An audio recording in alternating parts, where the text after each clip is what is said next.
검찰은 검사의 비리를 어떻게 수사했나? 오늘도 관련 보도를 이어갑니다. 저희가 지난 10년치 검사 징계 사건을 모두 조사했습니다. 뇌물수수나 성추행처럼 중대한 사건 50건이 넘는데 수사나 기소를 하지 않은 비율이 70%에 육박했습니다. 먼저 오효정 기자입니다.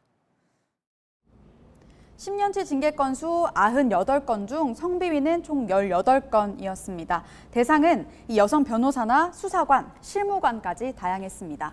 후배 여성 검사에게 뽀뽀해달라고 해서 견책 처분을 받거나 실무 수습에게 부적절한 신체 접촉을 해서 면직이나 감봉 처분을 받은 것도 3건이 있었습니다.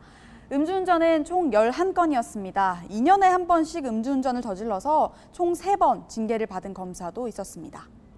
가장 조심해야 할 검사실 안에서도 징계받을 일이 생겼습니다.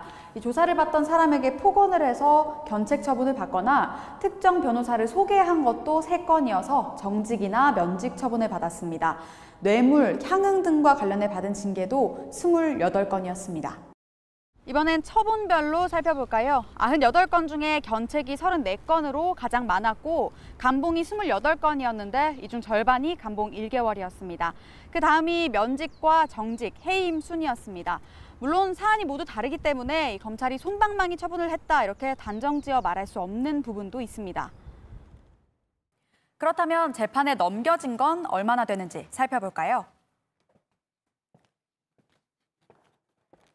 우선 기소되지 않을 걸로 보이는 수준, 예를 들어 재산을 잘못 신고해서 징계를 받은 경우 등을 제외하고 56건을 살펴봤습니다. 저희 취재진이 일일이 추적해보니 39건은 기소가 되지 않은 걸로 추정됩니다. 경중을 따지지 않고 사안으로만 나눠보면 이 향응, 접대나 뇌물 등으로 징계를 받은 28건 중 기소된 건 7건, 성비위로 징계받은 18건 중에선 5건이었습니다. 관보에는 견책부터 해임까지 5가지의 징계가 나오고 그 아래 단계인 경고는 나와 있지 않습니다.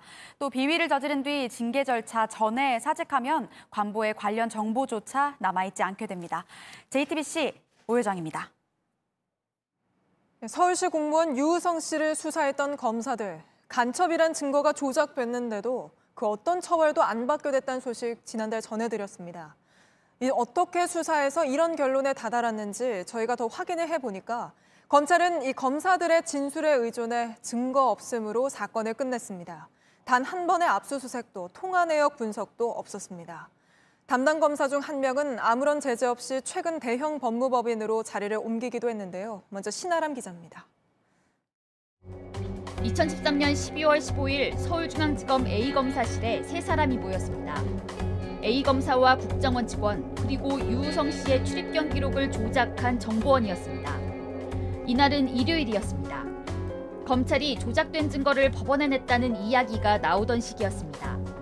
이날 이른바 대책회의가 열렸습니다.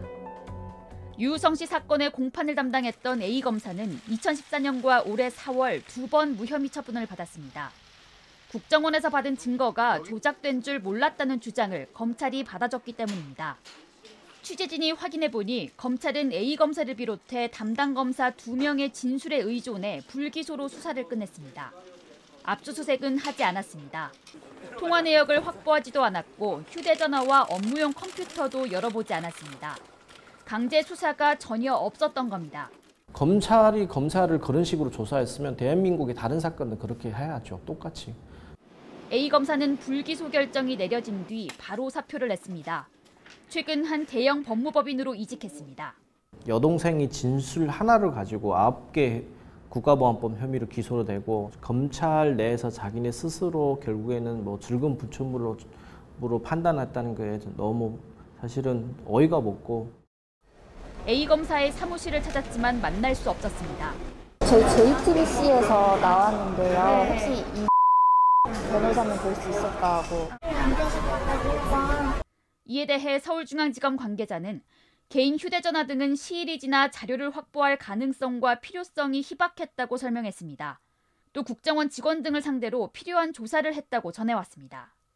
국정원 관련자들과 검사들 사이의 진술이 상당히 달랐다며 검사가 쓴 휴대전화 통화 내역 확보, 업무용 컴퓨터의 압수수색이 필요했다고 지적한 검찰 과거사위원회의 결론과는 정반대입니다. 수사는 물론 A 검사와 함께 공판을 맡았던 B 검사도 2018년 사표를 내고 대형 법무법인으로 갔습니다. 자기들 조직 기관에서 발생한 범죄잖아요. 이런 거에 대해서 더 냉정하고 엄정하게 조사를 해가지고 밝혀냈어야 되는데 그냥 덮어버리니까 지나가 버리고. JTBC 신아람입니다. 네, 지난 10년간 검사가 징계를 받은 사건을 모두 분석한 법조팀의 이지혜 기자가 나와 있습니다. 이 기자 어서 오세요. 어떻게 10년치를 전부 조사를 하셨습니까? 네, 정부에서 발행하는 관보에 검사의 징계 내용이 실립니다. 네. 저희 팀원들과 10년치 관보를 2주간 뒤졌습니다. 이게 지금 들고 있는 게 그건가요? 네, 맞습니다. 어떤 사건인지 당사자가 누군지는 추가로 확인했습니다. 네. 징계를 넘어 수사, 기소로 이어졌는지는 대검찰청에 물었는데 알려주지 않았습니다. 그래서 법원 검색 시스템으로 일일이 체크했습니다.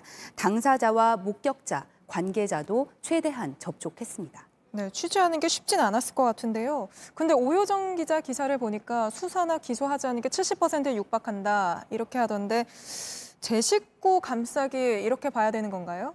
저는 그렇게 느꼈습니다. 예. 면직, 다시 말해 검사가 직을 그만두게 할 정도로 중대한 사건이 모두 15건이었습니다. 단 2건만 기소됐습니다. 네. 검찰은 그런 부분들이 필요한 경우에는 이제 은폐할 수 있고 감출 수 있는 부분도 있으니까요. 솔직하게 검사도 지키지 않는 법을 다른 공무원들이나 시민에게 지켜라라고 이야기하는 것 자체가 면이 안 쓰는 부분인 것이죠.